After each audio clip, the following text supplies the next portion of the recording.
Hi and welcome to today's vlog.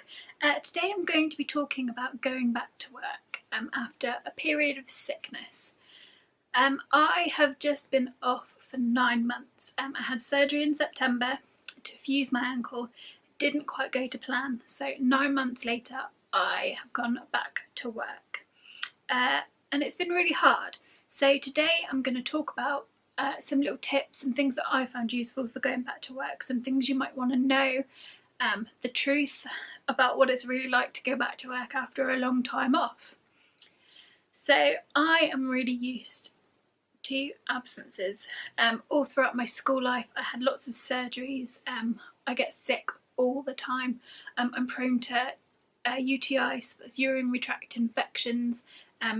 When I get a cold, my immune system is so crappy that when I get a cold it lays me out for like a week. I can't do anything. I've had lots of surgeries and those have also meant that I've had long periods of time off work. So when I was a kid, it's not too bad. I mean, it's kind of fun to miss some school, and I used to love being off sometimes because of the BBC Schools programmes. Magic Pencil, who can forget Magic Pencil? Through the Dragon's Eye, who doesn't love that? But actually, being off for a really long time can be quite detrimental. When I was sort of in my first, my primary school, so quite young, I had surgery and I missed a big chunk of school.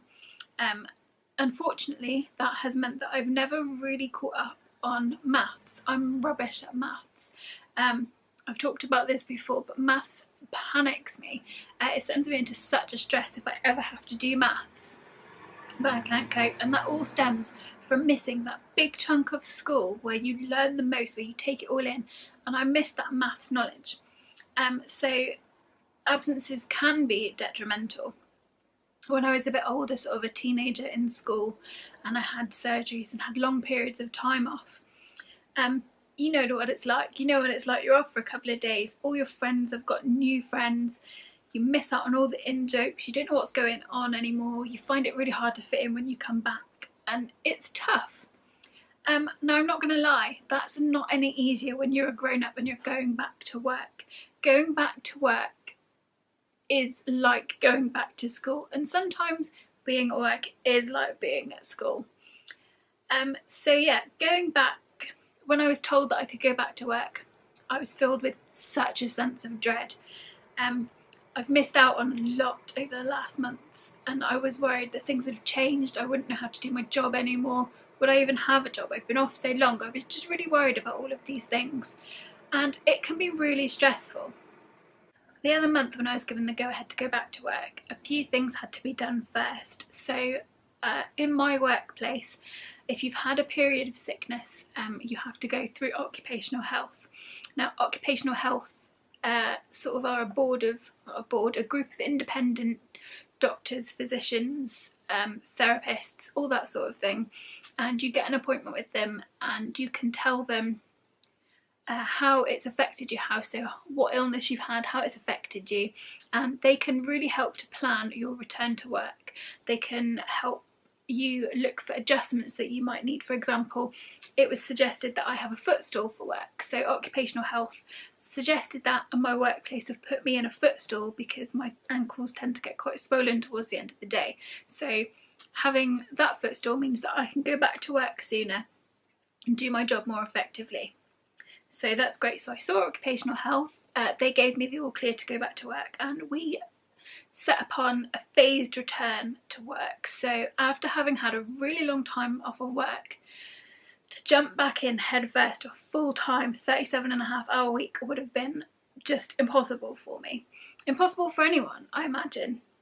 So my phased return was set up, planned over a period of 4 weeks, with my hours and my days increasing each week. So in theory, by the 5th week, if I haven't had any problems, I should be back to full-time on week 5. Occupational health didn't give me the option that if it is a little bit too much, if I need to extend that phase return, I can. So that was great. That's taken some of the pressure off, and it's just made things a little bit easier.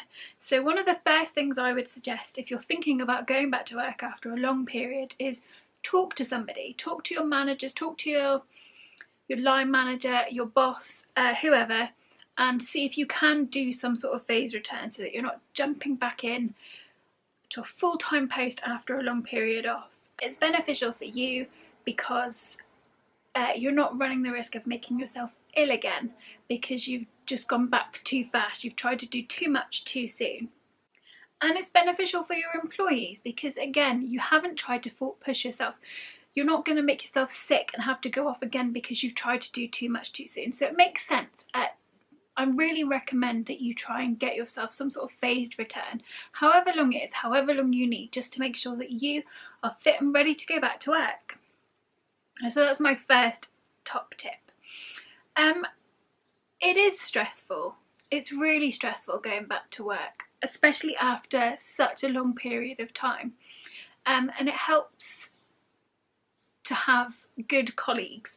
That can be really helpful. I'm very lucky in that my work colleagues are all really supportive, and I've seen some of them quite a few times during my period of sickness. My manager's checked in, we've had nights out, we had our Christmas dinner, so I have seen them, and that staying in touch, even just by Facebook or the odd text message, that staying in touch with the people you work with, or if you're at school, the people that you go to school with, by staying in touch with them, it just keeps you in the loop. You don't feel so disconnected from them. So I think just sort of keeping in touch. I don't mean you don't have to phone people every day.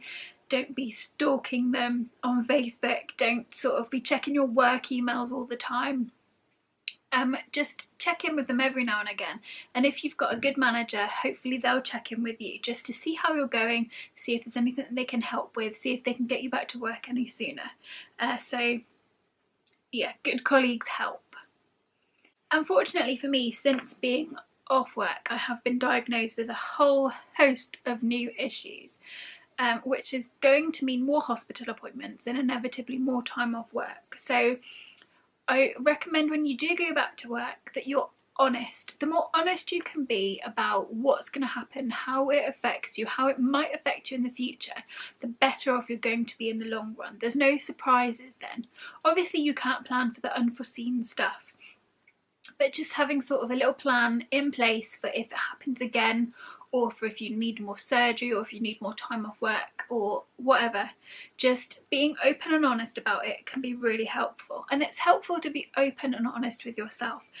I tend to hide away from all that's going on with me. So when things happen, it's a really big deal for me. So I'm trying to be more open and honest about my problems, about what's going on. That way I can take it better when it happens.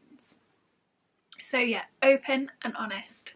That's another top tip. And you should be open and honest anyway. Everyone should be open and honest. It makes for a much nicer world. So to prepare to go back to work, I wanted to make sure that my environment, so the things I have around me, are as nice as possible, they're as fun as possible, and they're as me as possible. I thought that might make my journey back to work a little bit easier. So I treated myself to some new stationery. If you caught my Insta stories the other day on Instagram at Estellosaurus, you will have seen my stationery haul. I'm planning on doing an actual blog post about my stationery haul in the next few days as well, so look out for that. So I like to write things down. I'm always writing. I like to doodle. I find it quite calming, and I find it helps me keep track of the things I've got to do at work as well. And I just wanted to make sure I had somewhere nice to write things in. So I picked up this Kath Kidston collaboration with Disney. This is the Alice in Wonderland set. I've picked up some fabulous goodies in this set, and I love the notebook. It's lined, it's perfect for work, so this is going to come in really handy. I also treated myself to a nice pencil case.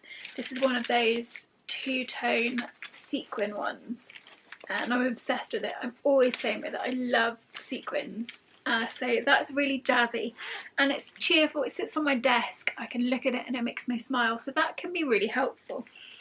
I got myself so many, there's hundreds of pens in here, so many cool pens and pencils, all ready to go back to work. I love stationery, I love to be organised. So having a set of really nice pens that I can write with makes me feel good.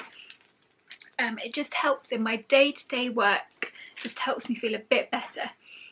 So that's another thing. Surround yourself with, if you can, things that you love. If you're allowed to put pictures up at work, if you're allowed to have a picture on your desk or a little trinket or an ornament or something, so anything that's going to make you feel more comfortable and more at ease, if you can have it on your desk, then I really recommend that you do so.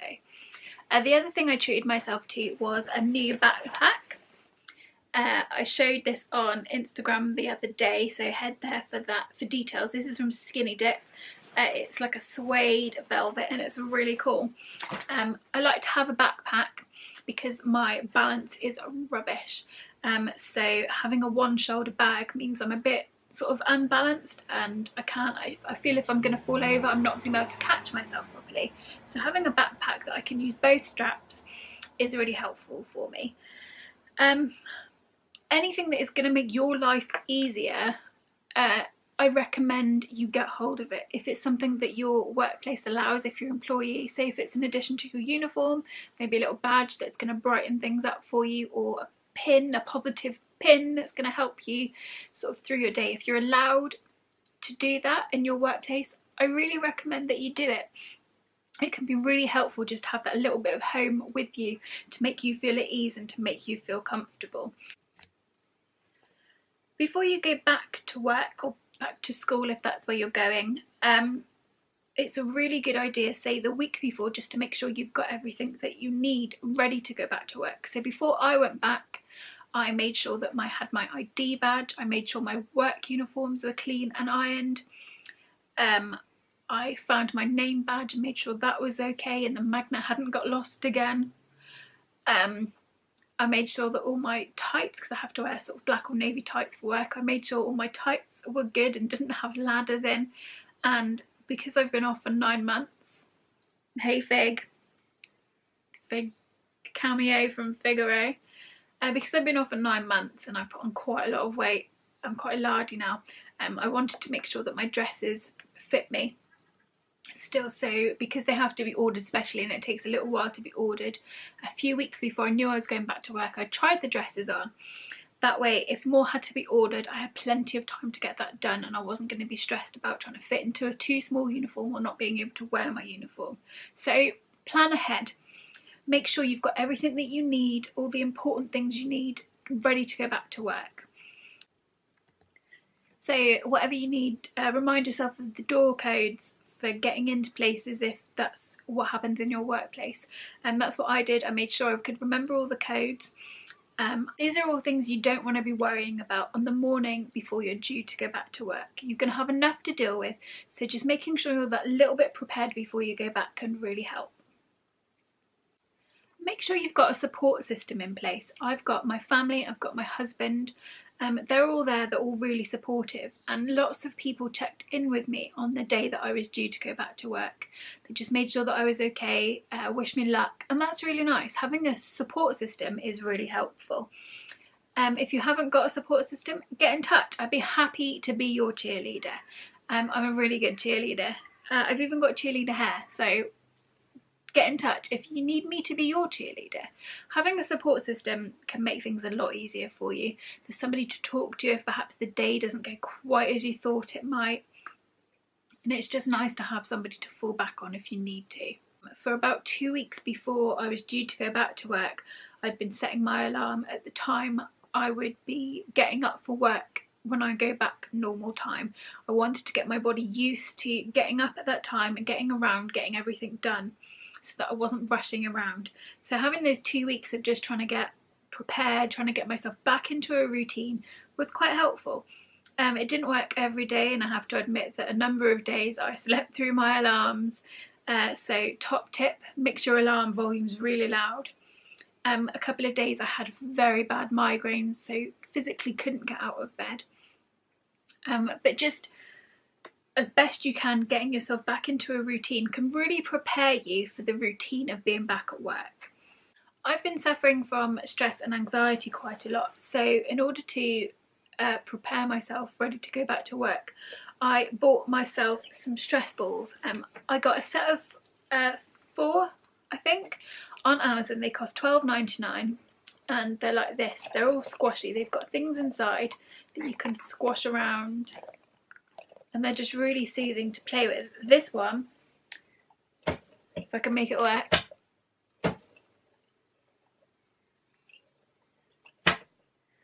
lights up, and it's just, the balls inside are really squishy. You can hear it, it sounds disgusting, and they're just really soothing to play with. I've got this stress ball as well that you squeeze and the glitter comes out. If you do suffer from stress and anxiety, these are really great. You can really take your stress out on them, and I find them really calming. I have actually broken 2 of my stress balls now from sort of severe anxiety and using them a bit too much.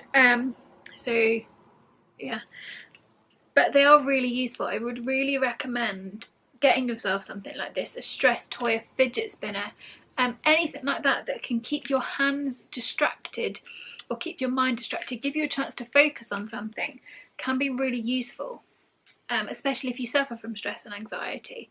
Just something little like a fidget cube you can get, something that will keep your hands busy and it helps occupy your mind with something. That can be a really useful tool to get back into the swing of things, to calm yourself down when you go back to work. Don't be afraid to ask for help. I think this is my biggest piece of advice.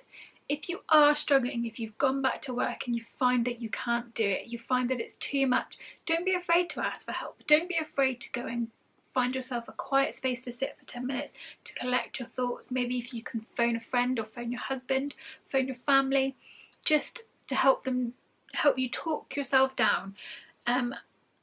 Just don't be afraid. Don't be afraid to ask for help. Everybody needs help, and you're going to feel a lot better and you're going to make things a lot easier on yourself if you're prepared to ask for that help. It's really tough sometimes to ask for help, so maybe if you don't have it in you to ask for help, or maybe your managers aren't so great and you don't feel you can ask for help, take a toilet break, take a walk, take your lunch outside somewhere. Just get away from the office space, get away from the inside of your head and find a little peace and quiet for yourself for 10 minutes, just to calm down, just to put things into perspective, to put things into focus. And that, again, that can really help in a stressful situation like going back to work. I'm not going to lie, I have just started my 2nd week back at work. I did 3 days last week and I'm doing 3 days this week. Today is one of my days off. I've just been to the hospital, so I am keeping busy. But I'm not going to lie, it is not easy. After having been off for such a long time, it is tough to go back. It's tough to go and see all those people that you used to see every day. It's tough to get back into a routine. It's tough to have your days filled with actual work instead of desperate housewives. And it is hard.